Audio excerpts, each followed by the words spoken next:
तो students, Bharat initiative में आप सभी का एक बार फिर से वेलकम है। और ये है आपके वीडियो का पार्ट 5। आपको पता है कि हम लोग एनसीईआरटी क्लास 10th की हिस्ट्री पढ़ रहे हैं, जिसमें हम लोग कवर कर रहे हैं नेशनलिज्म इन इंडिया। ठीक है, मतलब सिंपल है कि भारत में राष्ट्रीयता का उदय। ठीक है, यानी भारत में राष्ट्रवाद। चलिए, अब सबसे पहले आपको ये बता देते हैं कि इसके 4 पार्ट हम लोग पहले ही पढ़ चुके हैं, और अगर आपने नहीं पढ़ा है तो आप जाके प्लेलिस्ट में उसको कवर कर लीजिए। उसके बाद आपका एक कंसेप्ट जो है वो काफ़ी अच्छा हो जाएगा। यहाँ से फिर हम लोग कंटिन्यू करते हैं पार्ट 5 को।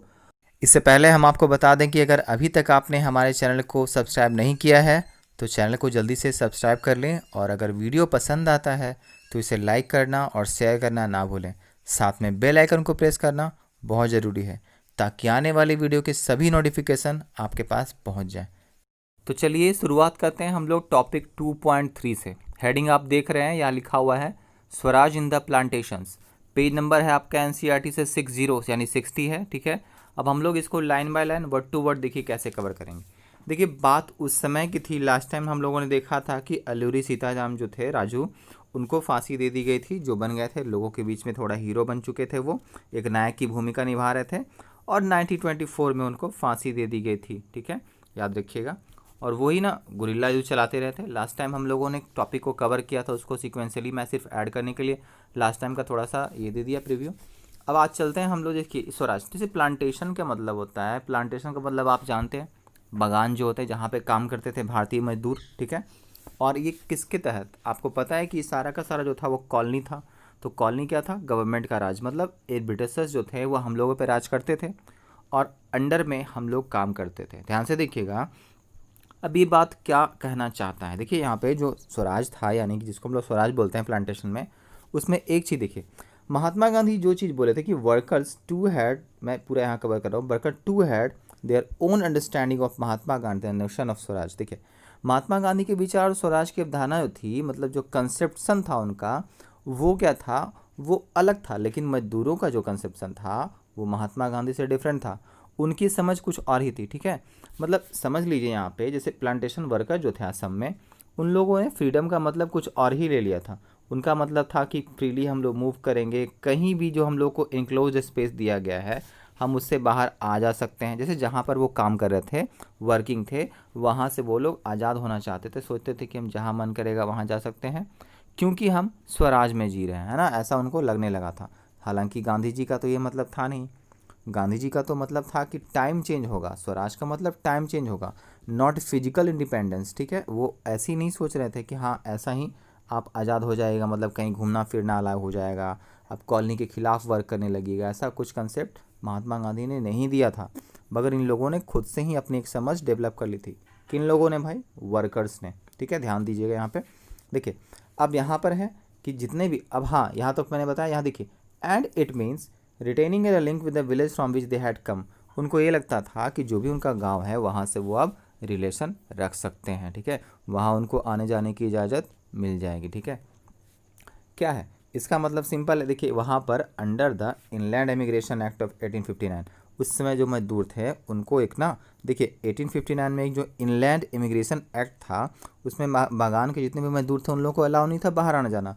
लेकिन वो खुद सोचने लगे कि अब छोड़िए, अब ये सब रूल हम नहीं मानेंगे, हम लोग स्वराज के अंदर में आ गए हैं। ये एक ऐसा कोई मूवमेंट चल रहा है महात्मा गांधी का, जिसमें मतलब वो लोग सोचते थे कि चलो बहती गंगा में हाथ धो ले, वर्कर्स लोग। ठीक है, प्लांटेशन वर्कर स्पेशली। ठीक है, देखिएगा, लेकिन इन लोगों को, देखिए जो प्लांटेशन वर्कर थे, इन लोगों को जैसे पहले चाय का बागान भी था, है ना, तो उन लोगों को इन सब के बारे में आधी अधूरी जानकारी थी, और अपने से कंसेप्ट बनाकर वो काम करना शुरू कर दिए थे। देखिए, और एक बात और ध्यान देखिएगा, वहाँ पर उस समय देखिए जो चाय की खेती होती थी, ठीक है, उनके जो मजदूर थे ना, उनको तो और स्ट्रिक्ट इजाज़त नहीं था कहीं भी जाने का। ठीक है, तो फिर भी देखिए उस समय क्या था कि वो लोग अपने मन से सब कुछ करना शुरू कर दिए।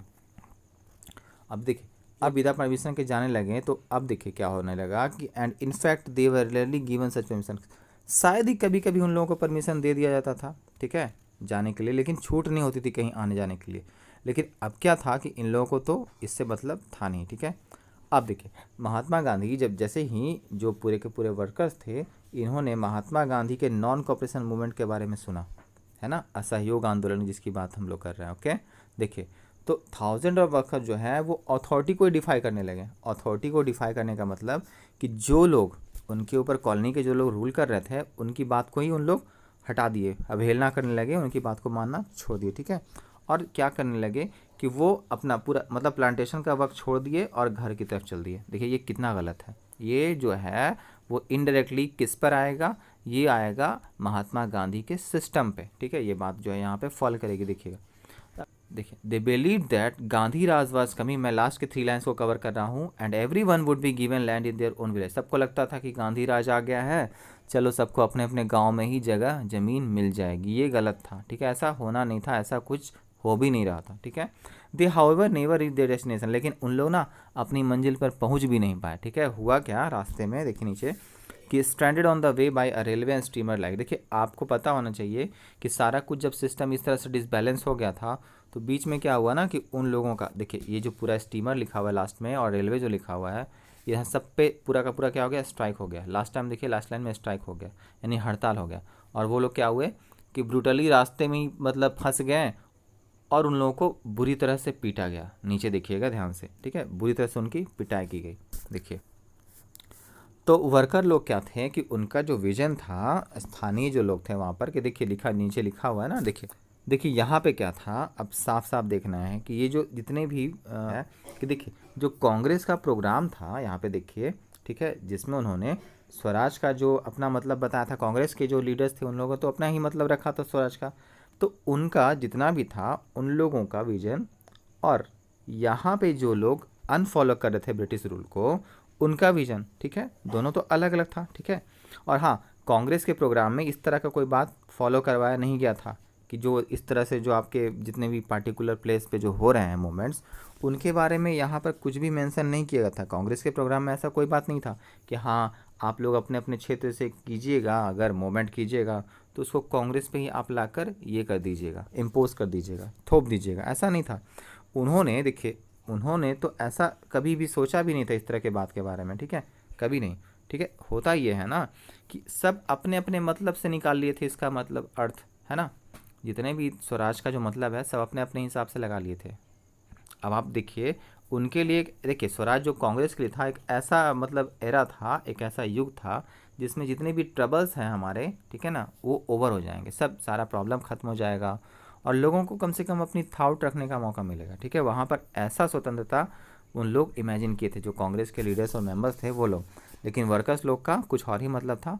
वो लोग चाहते थे कि चलो भाई छुट्टी हुई, अब स्वराज के अंडर में हम लोग कर रहे हैं। बार बार मैं बात ये आपको रिपीट कर रहा हूँ, ध्यान से समझिएगा। देखिए अब देखिए इंपॉर्टेंट मोड यहाँ पे क्या होता है, देखिए, ठीक है। अब क्या था कि आदिवासी जितने भी लोग थे, देखिए यहाँ पे लिखा हुआ ना ट्राइबल्स, ठीक है, तो ट्राइबल्स क्या करने लगे ना कि महात्मा गांधी का नाम लेकर एक स्लोगन डिमांड करने लगे, ठीक है। और नारा क्या था, स्वतंत्र भारत। देखिए स्वतंत्र भारत का जो नारा लगाने लगे, तो देखिए ये ऐसा नहीं था कि बस शो ऑफ करने के लिए किए थे, ठीक है। इसके अंदर जो था कि इन लोगों के अंदर एक और देखिए भावना जुड़ी हुई थी, इंडिया एजुटेशन की, ठीक है। इंडिया एजुटेशन की भावना मतलब समझ सकते हैं आप लोग कि ये लोग चाहते थे कि इंडिया जो है वो यूनिट हो जाए, ठीक है। मतलब आपका पूरा का पूरा जो भारत है पूरा एक मतलब एक पूरा का पूरा एक रोप में, एक पूरा का पूरा एक स्ट्रैंड्स में बंधा हुआ हो, ठीक है। मतलब ऑल इंडिया लेवल पे काम होना चाहिए था, ठीक है। और जब उन लोगों ने क्या किया कि महात्मा गांधी का नाम लेकर काम करना शुरू कर दिया, देखिए यहाँ पे, ठीक है। और क्या किया कि जब अपने आप को वो लोग मतलब जो वर्कर्स लोग जो थे या फिर जो स्थानीय लोग जो थे वहाँ पर के जो आंदोलन छेड़ते थे जगह जगह से, है ना, वो लोग क्या किए ना कि और अपने मूवमेंट को लिंक कर देते थे कांग्रेस के स्टेप से, ठीक है, समझ में आया। यानी कि उन लोगों को लगता था कि जो हम लोग भी जो छोटे छोटे लेवल से हम लोग आंदोलन कर रहे हैं और अगर वो उसको थोड़ा सा भी देखते थे कांग्रेस से जोड़ के तो उनको लगता था कि हम भी इस आंदोलन का हिस्सा हैं, ठीक है। और वो खुद ब खुद मानने लगते थे कि हम लोग जो है इस आंदोलन के लिए ही काम कर रहे हैं जो कांग्रेस भी कर रही है, ठीक है। अब लगता था कि जो हम कर रहे हैं ना वो एक लिमिट एरिया में नहीं हो रहा है, वो पूरे जगह पे स्पीड हो रहा है। तो यहाँ तक का कंसेप्ट ये था। चलिए अब चलते हैं हम लोग अपने टॉपिक नंबर 3 की तरफ। आप हेडिंग देख रहे हैं टुवर्ड्स सिविल डिसोबीडियंस, ठीक है, यानी कि जो सिविल डिसोबीडियंस मूवमेंट था हम लोग उसके बारे में बात करेंगे। देखिए बात हो रही है फरवरी 1922 की। देखिए ऊपर फर्स्ट लाइन में देख लीजिएगा कि फरवरी 1922 में क्या हुआ कि महात्मा गांधी ने डिसाइड किया कि चलो नॉन कॉपरेशन मूवमेंट को हम लोग विड्रॉ कर लेते हैं। ठीक है, कहने का मतलब ये था कि वो ऐसा इसलिए कर रहे थे कि उनको फील हो गया था कि मूवमेंट जो है वो वायलेंट हो चुका है। मेनी प्लेसेस पे सत्याग्रही जो है उनको प्रॉपर ट्रेनिंग नहीं मिली है। ठीक है, इसीलिए ऐसा हो रहा है। सत्याग्रही को क्या बोला गया था कि आप अच्छे से सब कुछ कीजिए शांतिपूर्ण तरीके से। ठीक है, अब देखिए, और वहाँ पर उनको लगता था कि उनको मास स्ट्रगल पे, अगर मास स्ट्रगल कहने का मतलब क्या होता है कि बड़े तौर से कुछ करना, ठीक है, उस तरह से, तो उसके लिए ना उनको क्या करना था कि थोड़ा सा ट्रेंड होना जरूरी था। ठीक है, अब देखिए कांग्रेस के अंदर की स्थिति क्या थी, यहाँ देखिए विद इन द कांग्रेस। ठीक है, कुछ लीडर जो थे वो इस मास स्ट्रगल से थक गए थे। जैसे जो बड़े तौर पे जो मास स्ट्रगल होता था उनसे कुछ लीडर जो थे वो थक गए थे, कुछ नेता जो थे वो इस तरह से थक गए थे। पब्लिकली जो मूवमेंट था उससे वो थक चुके थे बहुत ज़्यादा। अब यहाँ देखिएगा कि जब 1919 में गवर्नमेंट ऑफ इंडिया एक्ट के तहत में क्या था कि कुछ प्रोविंशियल काउंसिल जो थे उनके इलेक्शंस होते थे। ठीक है, प्रोविंशियल काउंसिल जो उन लोगों ने ही खुद बनाए थे प्रोविंसेस, उनके काउंसिल्स के लिए इलेक्शंस होते थे। ठीक है, तो उसमें क्या थे, जो भी आपके कांग्रेस के लीडर्स से थे सारे के सारे, कुछ लीडर्स उसमें से, सारे नहीं, कुछ लीडर्स उसमें से चाहते थे कि हम उस काउंसिल्स में जो इलेक्शन हो रहा है प्रोविंशियल काउंसिल्स का उसमें हिस्सा लें। ठीक है, इनको ये किसके द्वारा सेटअप किया गया था, तो गवर्नमेंट ऑफ इंडिया एक्ट 1919 के थ्रू, इसके अंडर में ही ये सेटअप किया गया था। ये प्रोविंसेस जो थे डिफरेंट डिफरेंट, उसमें ये इलेक्शंस होते थे। तो वो सोचते थे कि ये इसमें इस इलेक्शन में भाग लेना काफ़ी इंपॉर्टेंट है। कांग्रेस के जो लीडर्स थे वो सोचते थे कि इस इलेक्शन में भाग लेना इसलिए भी ज़्यादा इंपॉर्टेंट है ताकि वो ब्रिटिश पॉलिसीज़ को अपोज कर सकें। ठीक है, जो काउंसिल के अंदर रह के ही ब्रिटिश पॉलिसीज़ को अपोज कर सकें, उनको प्रोटेस्ट कर सकें। ठीक है, और भी वो चाहते थे कि बहुत सारी जो उनकी पॉलिसीज़ है उसका वो क्या करें, विरोध कर सकें, है ना। और बहुत सारे सुधार भी, रिफॉर्म्स होने थे उसमें, वो दिखाना था। ठीक है, और उनको ये भी बताना था कि ये पूरी तरह से एक डेमोक्रेटिक ऑर्गेनाइजेशन नहीं है।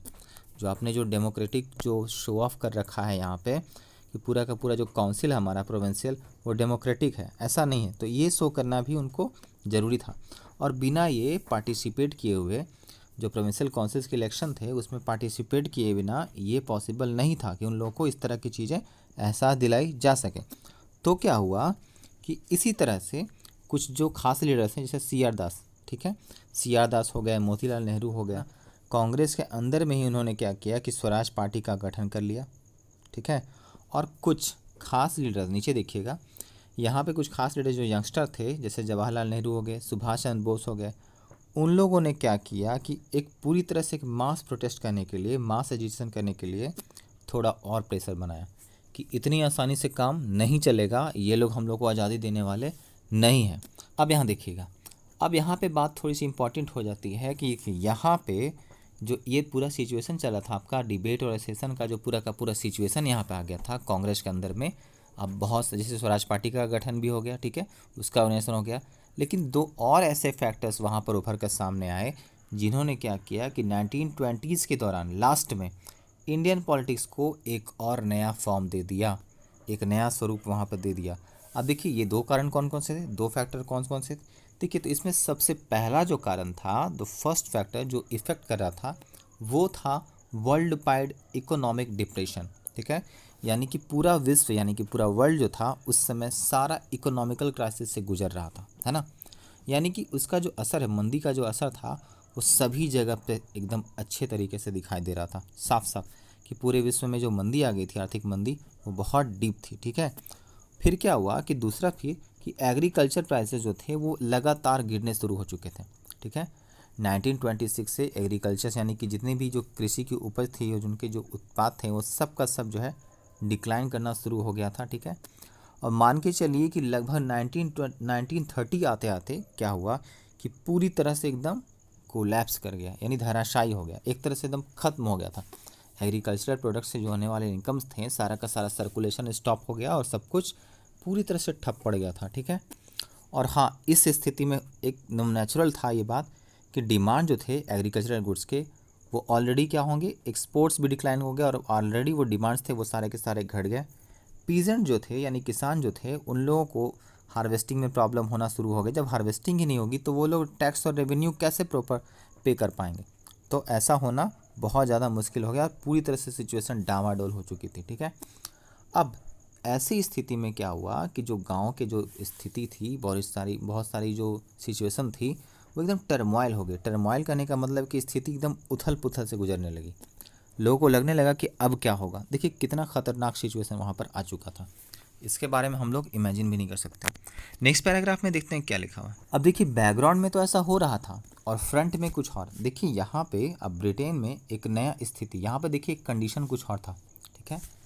ये जो पूरा का पूरा बैकग्राउंड हमारा चल रहा था उसके अगेंस्ट क्या हुआ कि एक टॉरी गवर्नमेंट, ब्रिटेन में टॉरी गवर्नमेंट जो है उन्होंने क्या किया कि एक स्टैट्यूटरी कमीशन जो है सर जॉन साइमन जो है उनके अंदर में कंस्टिट्यूट कर दिया, ठीक है। मतलब कहने का मतलब है कि उन्होंने ब्रिटेन की जो नई सरकार थी, उन्होंने टॉरी सरकार, उन्होंने जो साइमन जो है जॉन साइमन उनके नेतृत्व में एक कमीशन यानी कि आयोग का गठन कर दिया, ठीक है। आपको पता ही है कि काफ़ी फेमस है ये, जिसको हम लोग बोलते हैं साइमन कमीशन, ठीक है। इसमें क्या था कि जो भी मतलब जितने भी नेशनलिस्ट एक्टिविटीज़ थी, देखिए यहाँ पे या नेशनलिस्ट मूवमेंट जो थे, ठीक है, ये इसके रिस्पांस के लिए कि आपको बताना होगा कि जैसे जो पूरा का पूरा जो नेशनलिस्ट मूवमेंट हो रहा था इंडिया में, उनके रिप्लाई में या उनको काउंटर करने के लिए ये इस तरह का ऑर्गेनाइजेशन इन्होंने सेटअप किया था, ठीक है। और भी ये चाहते थे, ये जो कमीशन इन लोगों ने जो बनाया था वो क्या चाहती थी कि जितना भी कॉन्स्टिट्यूशनल वर्क है या फंक्शन है इंडिया का या कॉन्स्टिट्यूशनल सिस्टम है इंडिया का, उसमें जो भी सुधार हो सकता है या जो भी चेंज हो सकता है वो हम लोग करेंगे। तो ऐसा मोटो था इस कमीशन का, नाम आपको पता ही है साइमन कमीशन, ठीक है। लेकिन इसमें प्रॉब्लम ये था, सब कुछ सही था, लेकिन इसमें प्रॉब्लम ये था कि इसके जितने भी मेंबर्स थे कमीशन के, सारे के सारे क्या थे, ब्रिटिश थे। तो ये प्रॉब्लम बहुत बड़ा प्रॉब्लम था, ठीक है। यानी ये एक्सेप्टेबल नहीं था फॉर इंडियंस। भारतीय लोग इसको कैसे बर्दाश्त कर सकते थे कि भाई कमेटी के सारे मेंबर्स, कमीशन के सारे मेंबर्स ब्रिटिश हैं, हमारे पास तो कोई पार्टिसिपेंट्स है ही नहीं या पार्टिसिपेशन हमारा उसमें नहीं है। तो देखिए, तो जब साइमन कमीशन इस तरह की स्थिति में इंडिया में आता है, तो जैसे देखिए यहाँ पे फर्स्ट लाइन कि जब साइमन कमीशन इंडिया में इस तरह की स्थिति में आता है तो उसका जो ग्रीट किया जाता है वो एक स्लोगन के साथ किया जाता है कि साइमन आप जो है वो भारत से निकलिए और आप वापस जाइए, साइमन गो बैक। आपने काफ़ी फेमस ये लाइन है, साइमन गो बैक, ये स्लोगन के साथ उन लोगों का वेलकम किया गया। और यहाँ देखिएगा एक मास जो प्रोटेस्ट हुआ था तो ऑल पार्टीज जैसे कांग्रेस हो गया, मुस्लिम लीग हो गई, ठीक है ना, सारे ने क्या किया कि बढ़ चढ़कर हिस्सा लिया था, ठीक है। सभी पार्टियों ने इसके प्रोटेस्ट में हिस्सा लिया था। और फिर देखिए यहाँ पे क्या होता है कि इस प्रोटेस्ट को शांत करने के लिए, ठीक है, इस प्रोटेस्ट को जब मतलब जो पूरा का पूरा जो नेशनलिस्ट मूवमेंट था भारत में एक्टिव हो गया था, सारी पार्टी जो है एक साथ एकजुट हो गई थी और सारा का सारा जो था प्रोटेस्ट एक कॉमन प्रोटेस्ट का फॉर्म ले चुका था, यानी सब कुछ नेशनली हो रहा था। ध्यान से देखिएगा।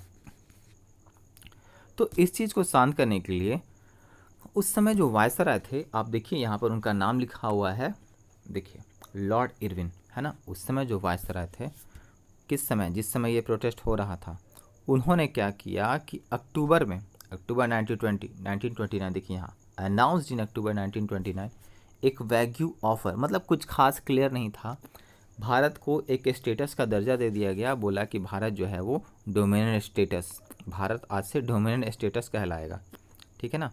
भारत के लिए एक नया स्टेटस बोला कि चलो भारत को हम डोमिनेंट स्टेटस कहेंगे। इसके लिए एक छोटा मोटा मतलब एक तरह का क्या उसको बोलते हैं हम लोग, सांत्वना देने के लिए हम लोगों के साथ एक ऐसा एक अनस्पेसिफाइड फ्यूचर, मतलब इसका कुछ ये नहीं था, सिर पैर नहीं था कि कब होगा ऐसा, भारत डोमिनेंट स्टेटस का जो दर्जा उसको कब मिलेगा, फ्यूचर में इसके बारे में बात होगी नहीं, कोई टाइम टेबल फिक्स नहीं था, ठीक है, कुछ ऐसा नहीं था।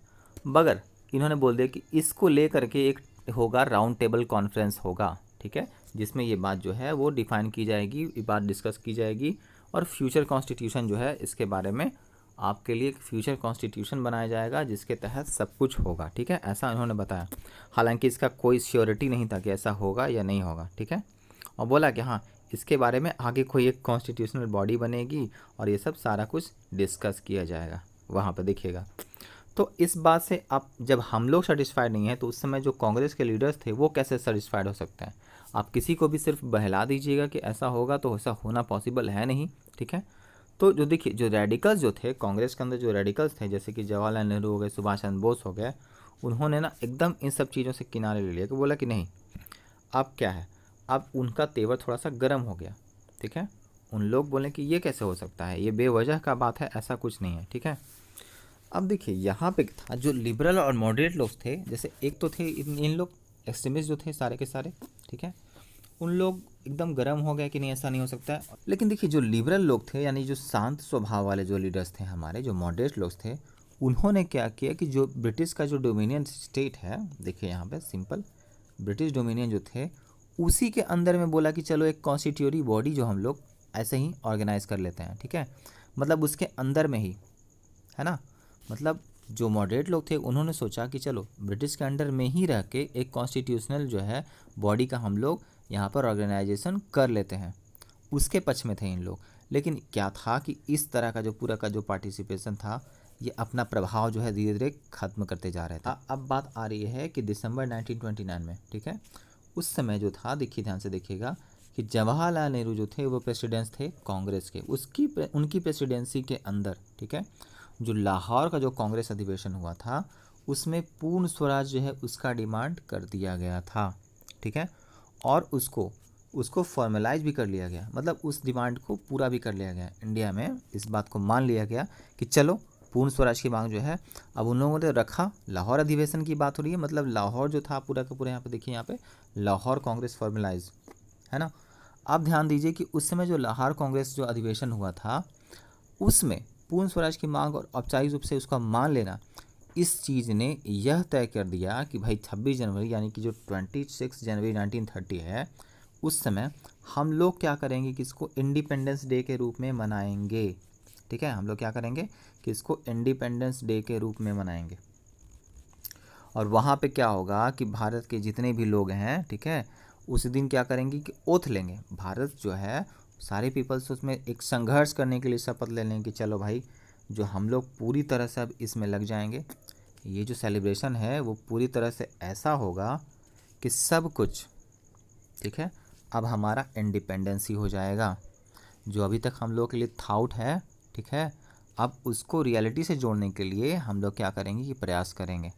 मतलब हम लोग अब जितने भी स्ट्रगल्स होंगे रिलेटेड टू इंडिपेंडेंस उसमें हम लोग भाग लेंगे, ठीक है।